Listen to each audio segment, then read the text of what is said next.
All right, I'm Chris Adina with the American Outdoor News Podcast. I'm here with Brian Pitell. We're here in Pittsburgh at the Pittsburgh chapter of Safari Club International for their annual banquet. Thanks so much for taking the time to speak to us today. I know you have a busy schedule right now. Thanks for taking the time to do the interview. Yeah, we've got a lot going on tonight. This is our 50th anniversary event. Pittsburgh is one of the oldest chapters in the CI chapter. Wow. You took over, 3 years ago? Two years ago, but we had 3 events like this in that period of time. So this particular chapter, it's been a family event.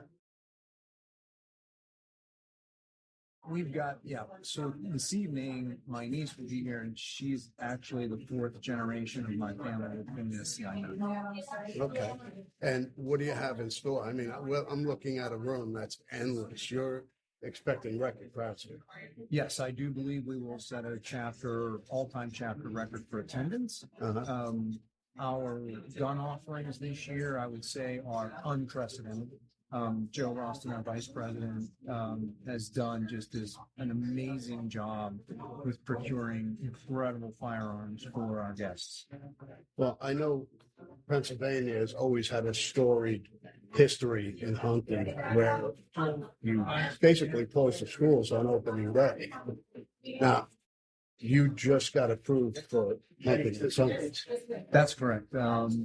It's been an issue in the hunting community here in Pennsylvania for many years. Uh-huh. It really resurfaced with the ability to actually make some positive ground on the issue about 3 years ago. Okay. And it was really the result of the collaboration and cooperation of multi-NGOs. Yeah. SCI being one of them, Hunter Nation being another one, and really what moved the needle on the issue was. Well, I remember way back when New York had the same thing, where opening day would always start on a Monday, and I'd have to make up an excuse and call in sick. But, God, I think it's been probably 30 years, maybe more, since we were allowed to hunt on Sundays, and it really opened things up. There really is a lot of benefit. Yeah, absolutely. From the SCI standpoint, our mission is to protect the freedom to hunt and promote conservation worldwide. And part of that, protecting the freedom to hunt, is to protect opportunities to hunt and identify opportunities to expand hunting, because time is a limited resource. People have very busy schedules, busier than ever. Yeah. And no matter where you stand on Sunday hunting, it gives individuals and families another opportunity to spend that quality time outdoors. Yeah, instead of just packing up and leaving camp Sunday morning to come home, you might be able to get a Sunday morning hunt in, or you might extend it to a Monday to give yourself a little more time in the field. Like you said, we all have busy schedules. We work, we go to school, whatever it might be. Time in the field is a bonding experience for friends and family. It creates so many memories. Absolutely. Hunting, there are a few things that we can do in life that bring us closer to our true nature. The pursuit of something without regards to the outcome. Hunting has been a way we build friendships, strengthen bonds, pass down traditions, and create cherished memories. Whether it's done on a Sunday or a Tuesday, that really doesn't matter. It's true. It's just having that opportunity to do it, with really our youth. That's maybe the most important aspect of the Sunday hunting thing. They've got a lot of activities, a lot of things competing for their time. The numbers won't lie. Hunting as a sport has dropped off in participation. Yeah. And we need youth to be engaged.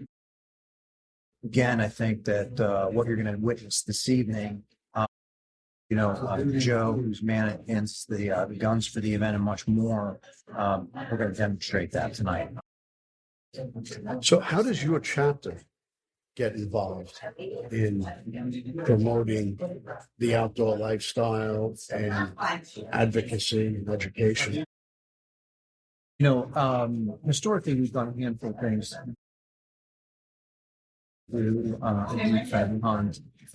We do a couple of smokers a year, and that's really just to build brand awareness for SCI.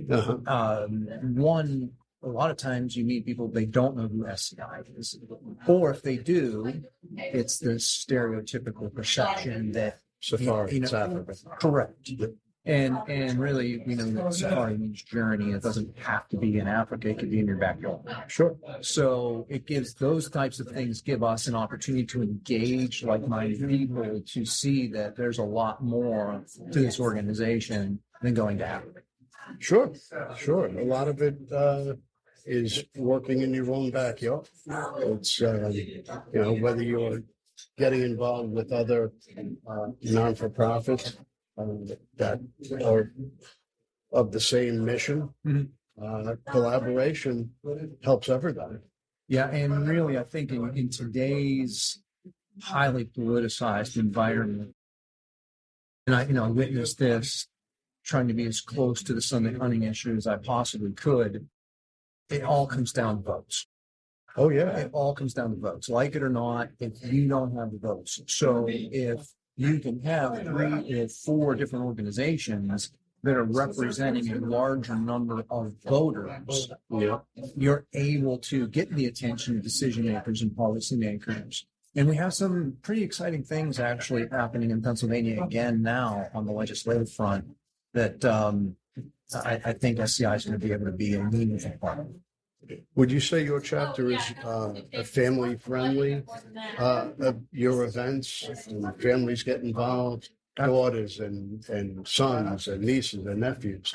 I would say yes. Of course, we would like to see more of that. Sure. It would be great if everyone, brought their kids.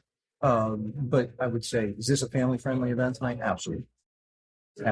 So what do we have in store? I'm looking at a ton of donations for your silent. Yeah, I'm not exactly sure the final count of the silent auctions. North of 30 items, and we're north of 30 items on the live auction block, which will range anywhere from an elephant hunt to a local flash. Yeah, I just had a friend do an elephant hunt, and he said it was experience of a lifetime. Yeah, many of us don't get that opportunity. Right. But I know you have a lot to do today, so I won't take up much more of your time. In closing, I want to thank you so much for everything that you do. Well, not just our sport, but for the next generation. No, I appreciate that. All right. And where can we find your chapter? Where can we look it up on the SCI? All right. Check out the website. I want to thank SCI for sponsoring this episode, as well as Underwood Ammo and Hunt of a Lifetime. Go to our website, subscribe to the podcast, and we'll see you again next week. We love our children. We protect them. We guide them. We prepare them for life in the world. With all that we do, from deep in our hearts, we cannot control all things.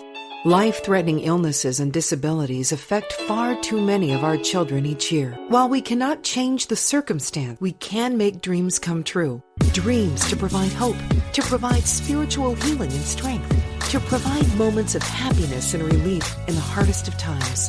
We can give a glimmer of light and hope in a time of darkness and despair. Join huntofalifetime.org to help make dreams come true, to provide hope for children with life-threatening illnesses and disabilities. Hunt of a Lifetime is a nonprofit organization fulfilling dreams for hunting and fishing trips to youth 21 and under with life-threatening illnesses and disabilities. Visit huntofalifetime.org to learn how you can make a difference.